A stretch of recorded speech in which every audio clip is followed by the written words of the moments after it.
What will you do if your child is starving and the only way to feed her is to beg strangers for their leftover food?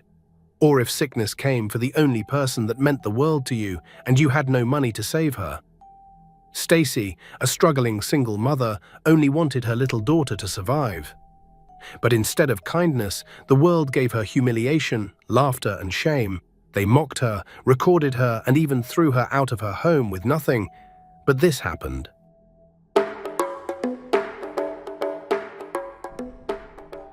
The noise of the city was everywhere. In the middle of it all, a tired young woman called Stacy held her daughter's hand. Her little girl, Cindy, was only 6 years old, but her face looked weak and pale. She had not eaten good food for days. "Mommy, I'm hungry," Cindy whispered, holding her stomach. Stacy's chest tightened. She bent down and wiped the tears from Cindy's cheeks. "Don't worry, my baby, I will find something. Just hold on." But deep inside, Stacy had no idea where food would come from. That morning, they had eaten Gary from a neighbor, but by afternoon, when Stacy knocked again, the neighbor refused to open the door. She was tired of begging people who either pitied her or got angry. Still, the thought of her child starving gave her courage. As they walked along the busy street, the smell of fried chicken and jollof rice filled their nose. There was a big restaurant at the corner. People in expensive clothes were going in and out, laughing, ordering more food than they could finish. Stacy stopped. Her throat went dry and her stomach growled. She looked at her daughter, whose small lips were trembling. "Stay here, Cindy," she whispered. "Mommy will get something for you. Just wait for me, okay?" The child nodded weakly. Stacy adjusted her torn blouse and entered the restaurant. At once, she was marveled by the look of the place. The tiled floor was shining, the smell of spices was everywhere, and rich people's voices filled the place. At one table, 2 young women sat scrolling on their phones. Plates of fried rice, chicken, and salad were in front of them, half eaten. Stacy swallowed her shame, stepped closer, and bent slightly. "Please, my sisters," she said softly. "I'm sorry to disturb you. My child is outside, very hungry. If you can't finish this food, please let me take the leftover for her." The women froze, staring at her. Then one of them hissed, "Eh? What did you say? You want to carry our leftover food? Are you mad?" The other one laughed so loudly that people turned to look. "See her mouth. Instead of finding work, you are here begging for scraps like dog." The first one shook her head and pushed the plate away with force. Rice spilled on the floor. "There, pick it from the ground if that's what you want, shameless woman," the woman said. The restaurant erupted with laughter. Some people brought out their phones and started recording. Stacy's face burned with shame. Her legs shook, but she forced herself to bend and grab a small piece of chicken that had fallen on the chair. She held it in her hand and ran outside before her tears dropped. Outside, Cindy looked up at her. "Mommy, you brought food?" "Yes." Stacy forced a smile through her tears and gave her the piece of chicken. The child ate slowly, licking her fingers as if it was the best food in the world. Stacy turned away so her daughter would not see her crying. But someone else had seen everything. A tall young man in a simple white shirt and black trousers stood at the restaurant door. He had watched her beg, he had watched the laughter. And unlike the others, he did not laugh. His eyes followed her and the little girl. He stepped outside with his hands in his pocket. "Excuse me," he said. Stacy shook in fear and wiped her face quickly. "I'm sorry, sir. We are leaving now." But the man did not move. He looked at Cindy finishing the chicken bone, then back at Stacy. "What is your name?" he asked. "Stacy," she answered quietly. "And the child?" "Cindy." The man nodded slowly. He looked like he wanted to say more, but instead he just turned and walked back into the restaurant. Stacy grabbed her daughter's hand. "Come, let us go before anyone else laughs at us." And quickly they disappeared into the noisy street. That night, Stacy and Cindy returned to their one-room face-me-I-face-you house. The room was hot and dark. An old small mattress lay on the floor. Mosquitoes buzzed around. Cindy curled up beside her mother. "Mummy, when will we eat rice again?" she asked faintly. Stacy stroked her daughter's hair, blinking back tears. "One day soon, my baby. One day soon you will eat rice until you are full." But after Cindy slept, Stacy lay awake, staring at nothing. Even her own stomach was empty, and her eyes sore from crying. She had nothing, no job, no family, no friend, only shame and hunger. Still, she whispered to herself, "I must not give up. For my daughter's sake, I must keep going." The next morning, Stacy woke early to fetch water. She tied her faded wrapper and carried her bucket. At the borehole, two women were whispering behind her. "See that one?" one murmured. "She was the one begging for leftover food yesterday. I saw the video on WhatsApp." The other laughed. "Yes. She even bent down like beggar dog. Shame will kill her." Stacy's eyes burned, but she kept her head down. She finished quickly and left. Back in the room, Cindy was awake, rubbing her stomach. "Mommy, I'm hungry," she cried again. Stacy knelt beside her daughter. "I know, my baby," she whispered. "Don't worry, I'll find something and get food for you today. I promise." She stepped out again to search for work, but everywhere she went, people shook their heads. "No work, we don't have any vacancy for you." By evening, she was tired. She sat on the roadside with Cindy sleeping on her lap. The sun had set and the street was noisy with buses honking. She didn't notice the same young man from the restaurant standing quietly across, watching her with serious eyes. The days after the restaurant humiliation were even harder for Stacy. The video of her begging for leftover food had spread quickly. Neighbors whispered any time she passed. Some laughed openly, pointing fingers. Even children talked to humiliate her. Each time she heard it, Stacy's chest broke, but she couldn't hide her face forever. She still had Cindy to feed.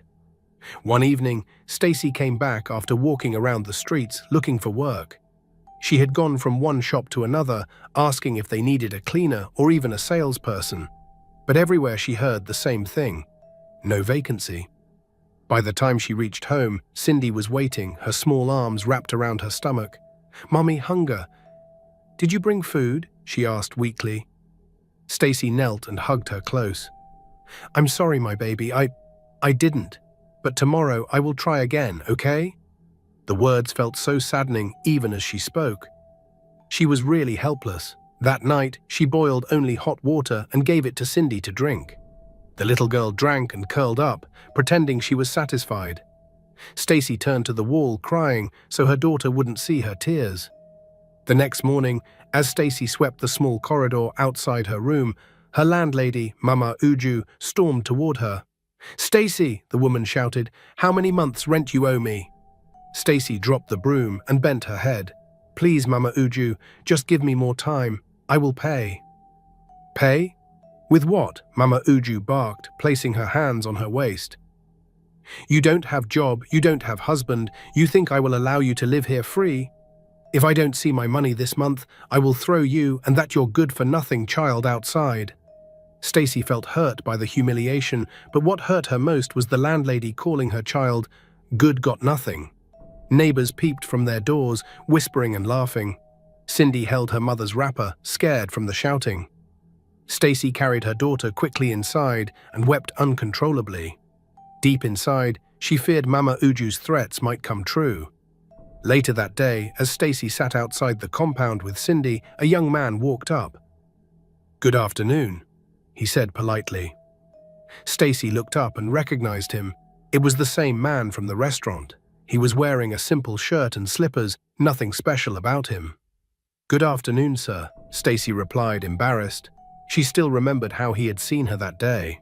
The man looked at Cindy, who was lying tired on her mother's lap. "Is she all right?" he asked. Stacy forced a smile. "She is fine, just a little weak." Without another word, the man reached into his pocket and brought out a small nylon bag. Inside was moi and bread. "Take this," he said. Stacy hesitated. She didn't want him to think she was shameless again. But Cindy's eyes were already fixed on the food. "Thank you," Stacy whispered. Her voice broke as she collected it. The man gave a small nod and walked away quietly, as if he didn't want anyone to notice. Stacy tore the bread into small pieces and gave it to her daughter to eat with the moi. Cindy smiled for the first time in days as she ate. But the kindness of one man could not stop the wickedness of others. That evening, two women in the compound began gossiping loudly where Stacy could hear. So that's her new trick," one said. First she begged inside restaurant, now she is chasing men to buy her food. The other laughed. Yes-o, don't you see how she was smiling at that man? She will soon sell herself because of hunger. Stacy's ears burned. She wanted to answer them, but instead she held Cindy close and swallowed the pain. The next few days were the same. Stacy walked the streets searching for work. Sometimes she washed plates in a small eateries for a few change, enough to buy small food. Other times she returned with nothing. One afternoon, Cindy fell very sick. She was hot with fever, her small body shaking. Stacy rushed to the chemist shop, begging the man for medicine. "Lady, bring money first," the man said coldly. "I don't have now, but I will pay later. Please, help me. My child is really down with fever," Stacy pleaded. The man shook his head. "No money, no medicine. I am not running charity here." Stacy knelt on the dusty floor. Tears flowed down her face. "Please, sir. She is all I have." But the man hissed and turned away, pretending not to hear. People passing stopped to stare. Some shook their heads, others murmured, "Is that not the same woman that begged for food?" someone whispered. Stacy carried Cindy back home. Her heart felt heavy. She laid her on the mattress and placed a wet cloth on her forehead. The next morning, she heard another loud knock at her door. It was Mama Uju again, this time holding a piece of paper. "Stacy, see this? You are owing me 6 months' rent. If you don't pay, I swear you and that child will sleep outside this compound by next week." Stacy fell to her knees. "Please, Mama Uju, my child is sick. Please, don't throw us out." But Mama Uju pushed her aside. "That is not my business. If you cannot pay, leave my house. You think pity will cook rice? Useless woman." Neighbors gathered again, watching the drama with interest. Some laughed, others whispered. Stacy felt so ashamed, as if she should just disappear. That night, when everyone in the compound was asleep, she sat outside, hugging Cindy, who was still weak from fever. The night air was cold, but she had no blanket. She looked up at the sky. Tears rolled down her face. "God, why?" she whispered. "Have I not suffered enough? Why must my innocent child suffer too?" "Mommy," Cindy called weakly, stirring in her arms. Her little helpless voice shattered Stacy. She kissed her and broke into tears, almost crying her life out. But she didn't notice that from a distance, someone was watching her silently. The week passed quickly, and Stacy's troubles grew heavier. Cindy's fever came and went. Some days she could smile, other days she lay weak on the mattress, too tired to talk. Stacy did everything she could, including washing people's clothes, weeding people's small farms, carrying loads at the market, just anything to get small money for small foods and medicine. But it was never enough. One faithful afternoon, Stacy came back to the compound, her wrapper soaked with sweat. She had just finished washing clothes for a woman who gave her only N300. She planned to buy small food for Cindy, but before she could enter her room, a loud voice stopped her. "Stacy!" It was Mama Uju, the landlady, standing in the middle of the compound with both hands on her waist. Around her, neighbors gathered, ready to watch another drama. "Yes, Ma," Stacy answered softly, her heart raced. "Where is my rent?" Mama Uju shouted. 6 months you have been eating free in my house, but today you will explain to everybody how you plan to pay." Stacy fell on her knees. "Please, Mama Uju, just give me more time. I am trying. My daughter is still sick. I beg you." But Mama Uju's face was hard. She rolled her hand in the air. "You are trying? With what? By begging food in restaurants? You are a disgrace." The crowd gasped and murmured. Some laughed at Stacy. Stacy bowed her head in shame, wishing that this day never came. Cindy, her little girl, hearing the noise, came out of the room and held her mother's wrapper, shaking due to her fever and the whole noise. Stacy hugged Cindy close, tears rolled down her face. "Please, Mama Uju, don't do this in front of my child. She is still very ill and innocent." But the woman only grew louder. "Oh, so I should leave you both to continue existing uselessly here? Pack your load. You and this child must leave my house today." Gasps filled the compound. 2 men stepped forward at Mama Uju's order and began dragging out Stacy's few belongings. The small mattress, a broken stool, 1 old pot. Stacy cried out, "Please, I beg you, don't throw us out." Cindy burst into tears, clinging tightly to her mother. "Please, Please." The poor child cried, but nobody listened. The neighbors only watched. Some were laughing, some recording with their phones. Just then, a familiar voice spoke from the crowd. "Stop this, please." Stacy looked up through her tears. Surprisingly, it was the same young man from the restaurant. He had been standing quietly at the back, but now he stepped forward. "Madam," he said to Mama Uju, "can you not show a little mercy? This woman is already suffering. Please give her more time." Mama Uju turned sharply to him. "And who are you, her husband? If you pity her so much, pay the rent for her." The crowd laughed. Someone shouted, "Yes, if it's true love, pay." Stacy's face burned hotter. She felt like just disappearing. But the young man stood silently for a moment, then shook his head. "I don't have the money now, but—" Before he could finish, Mama Uju cut him off. "Then keep quiet. Don't come here and teach me how to run my house. If you can't pay, don't talk." The laughter grew louder. People mocked both of them now. "See them, poor man and poor woman," one neighbor shouted. "Two beggars defending each other," another added. Stacy's heart shattered. She had never felt such shame in her life. Even the one person who had shown her kindness was now being mocked with her. She pulled Cindy into her arms, rocking her as the men dumped their belongings outside the compound. By nightfall, Stacy and her daughter were sitting outside, their things scattered around them. The neighbors had gone back inside, leaving only silence and mosquitoes. The young man returned quietly. He bent down beside Stacy. "I am sorry," he said softly. Stacy wiped her swollen eyes. "Why did you speak up for me? Now they are laughing at you too." He gave a small smile. "It doesn't matter. Sometimes people laugh because they don't know pain." Stacy looked at him closely for the first time. His clothes were simple, his shoes looked old.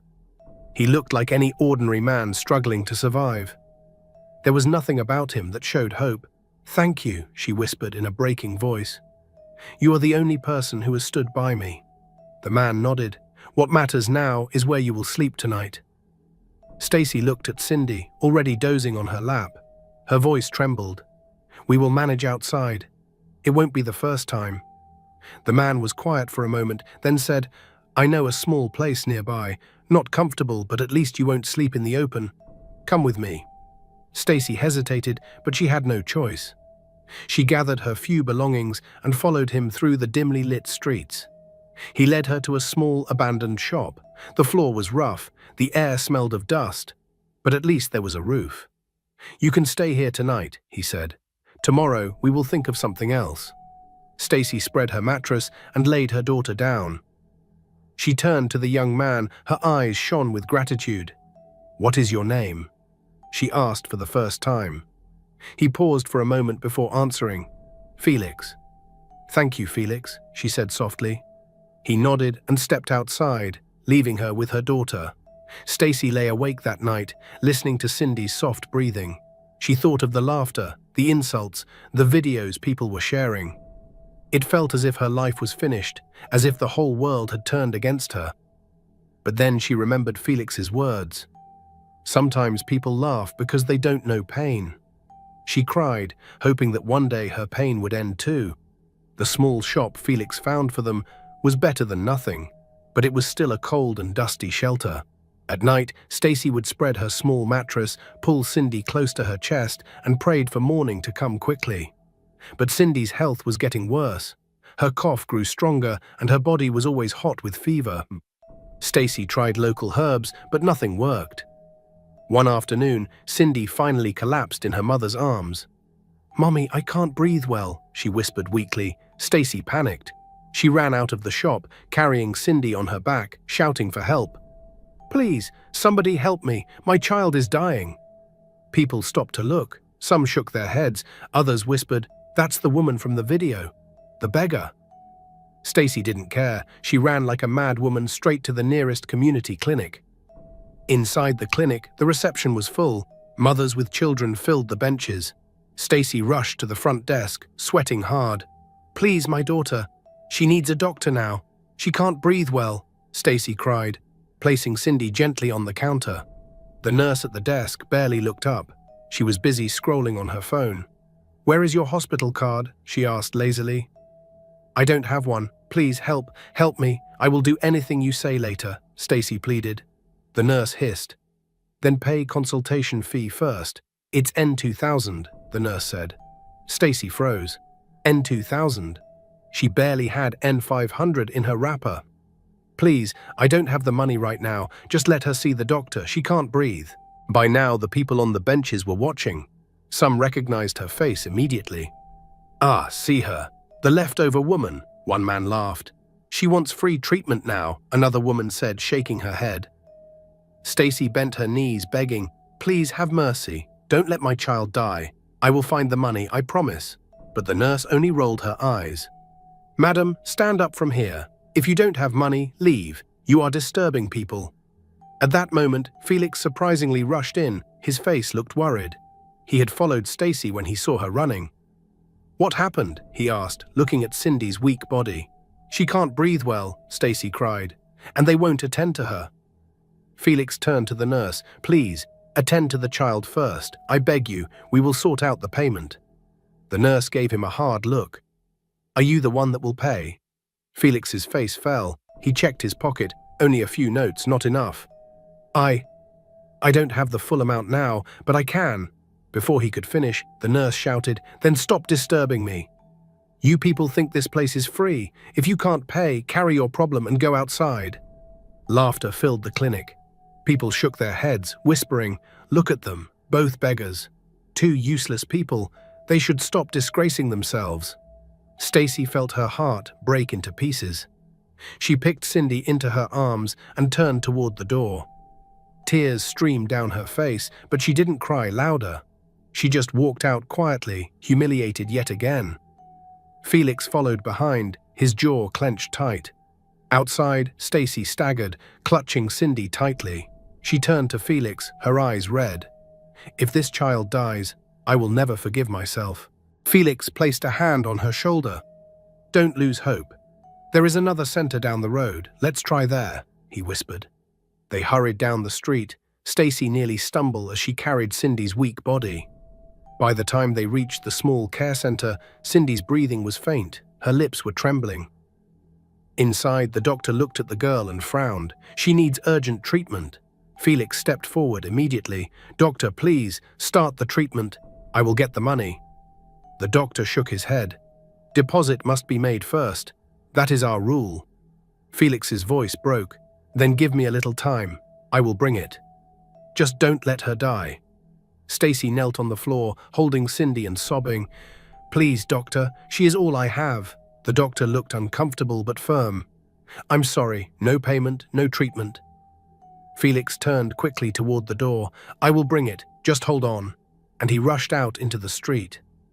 Stacy stayed behind, rocking Cindy on the bed, whispering, Stay with me, my baby. Please stay.